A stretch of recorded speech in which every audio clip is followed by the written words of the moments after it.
കേരളത്തിലെ ജനങ്ങളെ മുഴുവൻ വിഡ്ഢികളാണെന്ന് കരുതി ഒരു വിഭാഗം ജനങ്ങളെ അടിച്ചമർത്തുകയും ചെറിയൊരു ഭാഗം ആളുകളെ മാത്രം ചുറ്റും നിർത്തി പ്രോത്സാഹിപ്പിക്കുകയും കുറേ പേരുടെ വകയാണ് ഭരണവും കുറേ പേരുടെ വകയാണ് CPM എന്ന് കരുതിയവർക്കുള്ള തിരിച്ചടിയാണ്.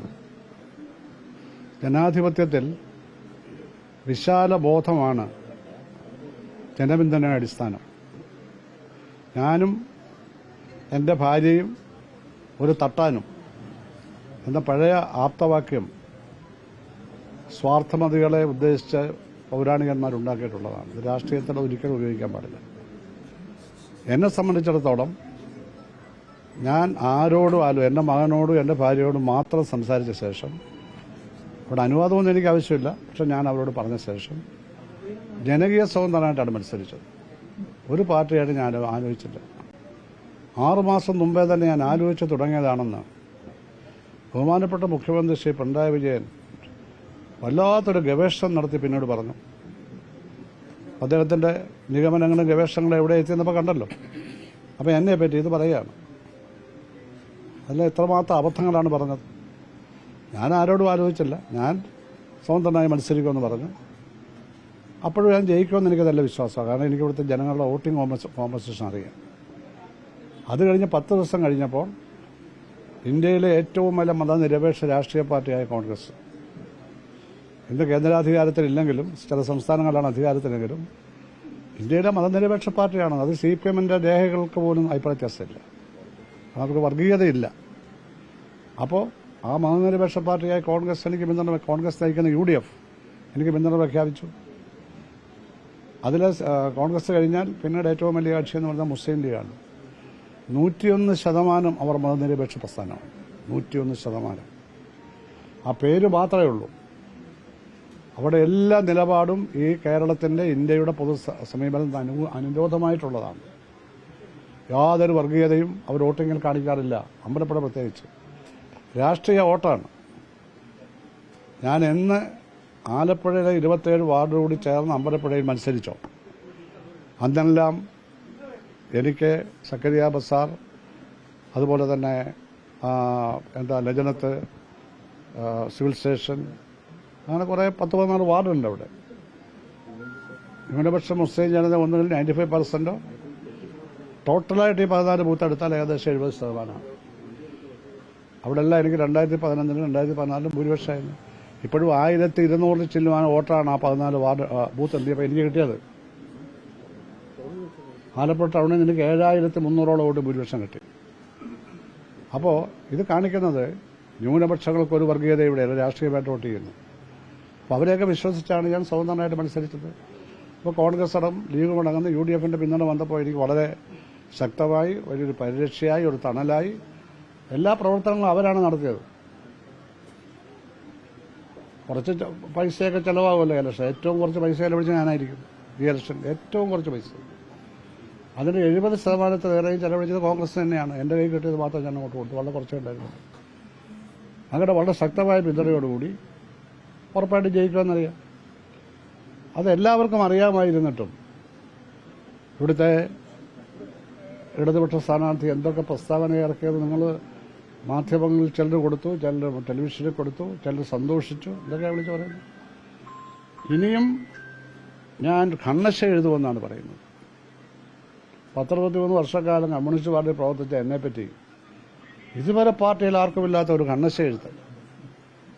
നാട്ടുകാർ മാപ്പ് കൊടുക്കുമോ? ഇവിടെ രാഷ്ട്രീയ ഭാവി അതോടുകൂടി അവസാനിക്കും. കാരണം രാഷ്ട്രീയക്കാരൻ്റെ ജോലി അനാവശ്യങ്ങൾ പറയലല്ല, അനാവശ്യങ്ങൾ കണ്ടുപിടിക്കലല്ല, രാഷ്ട്രീയത്തായ കാര്യമായി കൈകാര്യം ചെയ്യണം. അതൊക്കെ പോയി. നിയന്ത്രിക്കാൻ ആരുണ്ട്? ആരെങ്കിലും നിയന്ത്രിക്കാനുണ്ടോ? കന്നാലികളെ അഴിച്ചുവിട്ട പോലെ നടക്കുകയല്ലേ ഓരോ പാർട്ടി പ്രവർത്തകർ. അവർക്ക് തോന്നുന്നതൊക്കെ ചെയ്യുന്നത്, തോന്നുന്നത് അതാണോ കമ്മ്യൂണിസം? അപ്പോൾ സുധാകരൻ ഒരു പരിഗണനയില്ല. ഇതാരാ പറഞ്ഞ സ്റ്റേറ്റ് സെക്രട്ടറി ഗോവിന്ദൻ പത്രസമ്മേളനത്തിൽ ഒരു പരിഗണനയില്ല. കണ്ണടച്ചോട് പിന്നെ ഹാസ്യച്ചിരിയും. ഞാൻ അദ്ദേഹത്തെ ആക്ഷേപിച്ചിട്ടില്ല, അദ്ദേഹത്തെ ഹാസ്യാത്മകമായി ഒന്നും പറഞ്ഞിട്ടില്ല. അദ്ദേഹത്തെക്കാൾ എത്രയോ സീനിയറായ ഒരാളാണ് പാർട്ടിക്കകത്ത്. എത്രയോ സീനിയറായ ആളാണ്. സ്റ്റേറ്റ് സെക്രട്ടറി സ്ഥാനത്തിന് വേണ്ടി ഞാൻ പിടിവലി കൂട്ടാൻ പോയിട്ടില്ല. സ്റ്റേറ്റ് സെക്രട്ടേറിയറ്റിൽ തന്നെ 3 തവണ നിർദ്ദേശിച്ചപ്പോഴും വേണ്ടാന്ന് പറഞ്ഞ് മാറിയ ആളാണ് ഞാൻ. നീ കയറ്റാൻ പറ്റി മതി ഒക്കെ എല്ലാവർക്കും അറിയാമല്ലോ. അങ്ങനെയുള്ള എന്നോട് പാർട്ടി തന്നെ 2 തവണ മിനിസ്റ്ററാക്കി 20 തവണ MLA ആക്കുകയും ആദ്യത്തെ ജില്ലാ കൗൺസിലിന്റെ പ്രസിഡന്റാക്കുകയും 12 വർഷം സിൻഡിക്കേറ്റിൽ ഇരുത്തുകയും ചെയ്തത് പാർട്ടിക്ക് എന്നിട്ടുള്ള കൂറുകൊണ്ടല്ലേ. ഞാൻ അതിനെ എങ്കിലും ഏതെങ്കിലും തരത്തിൽ പോറിലേൽപ്പിച്ചോ? ഒരു പരാതി ഉണ്ടോ? ഇല്ല. അങ്ങനെ എന്നെപ്പറ്റി സംസാരിക്കുമ്പോൾ സഖാവ് ഗോവിന്ദന് ശ്രദ്ധിക്കണ്ടേ? ഇതല്ലേ സമീപനം? അദ്ദേഹം എന്നെ ചെറ്റയെന്ന് വിളിച്ചു മുഖ്യമന്ത്രി. അപ്പം ഞാൻ മറുപടി പറഞ്ഞു, ഞാൻ അഭിമാനിക്കുന്ന കാരണം ചെറ്റപ്പുരയിൽ ചെറ്റക്കുടിൽ താമസിക്കുന്നവരുടെ പാർട്ടിയാണ് കമ്മ്യൂണിസ്റ്റ് പാർട്ടി. അവർക്ക് വേണ്ടിയാണ് കമ്മ്യൂണിസ്റ്റ് പ്രസ്ഥാനം നിന്നത്. അല്ല സമ്പന്നന്മാർക്ക് വേണ്ടി മണിമാളികയിൽ ആ അർത്ഥം പോലും പ്രത്യയശാസ്ത്രപരമായി അധികാരത്തിന്റെ ഈ വല്ലാത്ത ഒരു എന്താ പറയുന്നത്, അതിന്റെ ഒരു മൂടൽ മഞ്ഞില്ല. അദ്ദേഹം ഇതൊക്കെ അങ്ങ് മറന്നുപോയിരിക്കുകയാണ്. ഇന്നൊരു കമ്മ്യൂണിസം എന്താണ് ചെറ്റപ്പുരയുടെ അർത്ഥം ഇതൊക്കെ അങ്ങ് പറയുകയാണ്. പിന്നെ ഞാൻ ചെളിക്കുണ്ടിൽ കിടക്കുകയാണ്, കോൺഗ്രസിന്റെ ചെളിക്കുണ്ടിൽ. അതിന് ഞാൻ മറുപടി പറഞ്ഞു, അത് ശരിയാണ്. ഞാൻ കുട്ടനാട്ടിലെ ചെളിക്കുണ്ടിൽ 4 വർഷം പാർട്ടി പറഞ്ഞിട്ട് താലൂക്ക് സെക്രട്ടറി ആയിരുന്നു അവിടെ. ഒരു ദിവസം പോലും ബഹുമാനോട് മുഖ്യമന്ത്രി പിണറായി വിജയൻ കുട്ടനാട്ടിലെ ഒരു വരമ്പത്ത് കൂടി നടന്നിട്ടില്ല. ആലപ്പുഴ ജില്ലയിൽ നിന്നൊരു ജില്ല കൊണ്ടാണ് അദ്ദേഹം തിരുവിതാംകൂറിൽ അറിയപ്പെട്ടത് തന്നെ. ഇവിടെ വന്ന ഇടപെട്ട് ഞങ്ങളുടെ എല്ലാം പിന്തുണ കൊണ്ടാണ്. PS-ന്റെ ആ കരുത്തിന്റെ ഒരു നല്ല കാലത്ത് അദ്ദേഹത്തിന്റെ ഭാഗത്തു നിന്ന് നയപരമായ ചില വ്യത്യാസങ്ങൾ വന്നപ്പോൾ ഞങ്ങൾ കൂടെ പോയില്ല. അദ്ദേഹത്തോടൊരു ബഹുമാനം കുറവില്ല. ഞങ്ങൾ കൂടെ പോയില്ല, പാർട്ടിയോടൊപ്പം നിന്നു. അത് പിണറായി വിജയൻ സഹായരായി പാർട്ടി സെക്രട്ടറിയാണ്. അങ്ങനെ കരുത്തായി ആലപ്പുഴയുടെ പിന്തുണ കിട്ടി.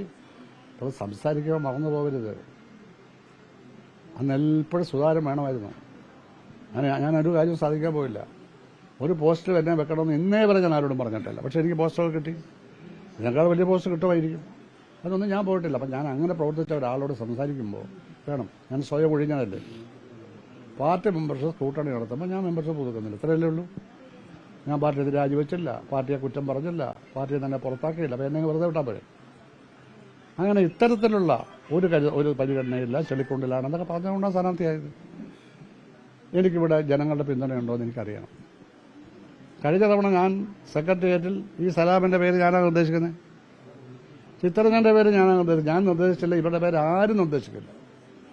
ഞാൻ ആ പേര് നിർദ്ദേശിച്ചതിൽ ഇന്ന് ജില്ലാ നേതൃത്വത്തിലുള്ള പലർക്കും എന്നോട് ഭയങ്കര വിരോധമായിരുന്നു. സാർ എന്തിനാണ് അതിന്റെ പേര് നിർദ്ദേശിച്ചത്? വനിതാ നേതാവിന് ഒന്നും അത് ഇഷ്ടപ്പെട്ടില്ല എന്ന്. കാരണം അവരുടെ വിചാരം അവർക്കൊക്കെ മത്സരിക്കണം. പക്ഷെ ഞാൻ അവിടെയുള്ള ആ പ്രദേശത്തുള്ള 2 പേരുടെ പേര് പറഞ്ഞു. അവർ ജയിച്ചു. ജയിക്കുന്നതിന് വേണ്ടി എന്ത് കഷ്ടപ്പെട്ടു. ഈ വികസനങ്ങളെല്ലാം നടത്തി നമ്മുടെ മേൽപ്പാലമെല്ലാം പണിഞ്ഞങ്ങോട്ട് നിൽക്കുന്ന സമയമാണ്. ആ വോട്ടറിൽ ഞാനാണ് മത്സരിക്കുന്നതെങ്കിൽ 50,000 വോട്ടിന് ഞാൻ അന്ന് ജയിക്കും. അവർ 2 ടൈം പറഞ്ഞു വേണ്ട, മാറി, എനിക്ക് പ്രശ്നമില്ല. ഞാൻ മുമ്പിലൊന്ന് ജയിപ്പിച്ചു കഴിഞ്ഞാൽ പരാതി, ഞാൻ വേണ്ട പോലെ പ്രവർത്തിച്ചില്ല. അങ്ങനെയുണ്ടോ? മുൻകൂട്ടി തീരുമാനിച്ച് 3-4 പേര് ഇവിടെ കൂടിയാലോചിച്ച് AK ശ്രീധരന്റെ ചെല്ലുമായി ബന്ധപ്പെട്ടാണ് ഈ പരാതി പോയത്. ഉടൻ തന്നെ അന്വേഷണം, കരിയപ്പിന്റെ അന്വേഷണം. ഭയങ്കര 22 കുറ്റം ഞാൻ ചെയ്തു. കൊലക്കുറ്റം ഒഴിച്ചുള്ള എല്ലാ കുറ്റങ്ങളും ഞാൻ ചെയ്തു. എന്നെ പുറത്താക്കണം. ഇതൊക്കെയാണ് കരിയപ്പിന്റെ റിപ്പോർട്ട്. ചർച്ച ചെയ്തപ്പോൾ ഒരു സ്റ്റേറ്റ് കമ്മിറ്റി മെമ്പർ പോലും അതിനെ സപ്പോർട്ട് ചെയ്ത് സംസാരിക്കാനുണ്ടായില്ല. ആരും മിണ്ടിയില്ല, അലക്ഷ്യമായിട്ടുണ്ട്. ഞാൻ എൻ്റെ ഭാഗം പറഞ്ഞപ്പോൾ സാരമില്ല, സുധാകരൻ അങ്ങനെയൊന്നും അറിയത്, ഒരു താക്കീതിരിക്കട്ടെ, ശ്രദ്ധിക്കണം. ഇതൊക്കെ എൻ്റെ മനസ്സിൽ കിടപ്പുണ്ട്. ജയിപ്പിച്ച് വിട്ട ശേഷം അയാൾ ഗൂഢാലോചന നടത്തി ആരോപണം ഉന്നയിക്കുക, ആരോപണം അസംബന്ധം. പിന്നെ അതിനുമേൽ കമ്മീഷൻ വെക്കുക. ഉടനെ ഒരു കാര്യമില്ലെങ്കിൽ ഒരു താക്കീത് തരിക. ഇതൊക്കെ എൻ്റെ അർത്ഥം എന്താ? നമ്മൾ എന്തിനാണ് കഷ്ടപ്പെട്ടത് ഇതിനകത്ത്? അപ്പം ഞാൻ ചേർന്ന പാർട്ടിയല്ല ഇപ്പോഴുള്ള പാർട്ടിയെന്ന് എനിക്ക് മനസ്സിലായി.